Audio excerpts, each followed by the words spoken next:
வணக்கம் நாகை மீனவன். இன்றைக்கி நம்ம நிற்கிறது வந்து தமிழ்நாட்டிலேயே 2வது நீளமான கடற்கரையான நாகப்பட்டினம் மாவட்டத்தில் தாங்க நின்றுட்டுருக்கோம். நாகப்பட்டினம் மாவட்டத்திலேயே ஏகப்பட்ட கடற்கரை வித்தியாசமாக இருக்கும். மேக்ஸிமம் கடற்கரைனாலே இந்த மாதிரி கடற்கரை ஓரத்தில் இது தாங்க கடற்கரை மண்ணாக இருக்கும்.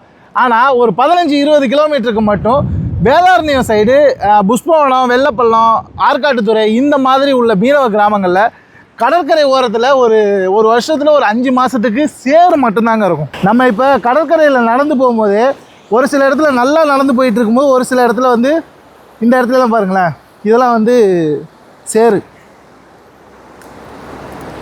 இதெல்லாம் சேறு. நீங்கள் மேக்ஸிமம் இந்த மாதிரி கடற்கரைக்கு வர்றீங்க அப்படின்னா மீனவர்களோட இது இல்லாமல் நீங்கள் இந்த சைடு ஓரத்துக்கு வராதிங்க. ஏன்னா வந்து சேத்துல காலை விட்டோம் அப்படின்னா எங்களுக்கு தெரிஞ்சதுனால நாங்கள் வந்து ஈஸியாக வெளியே வந்துடும். உங்களால் வெளியே வர முடியாது. இந்த வீடியோ புதுசாக இருந்துச்சு அப்படின்னா வீடியோ ஷேர் பண்ணுங்கள்.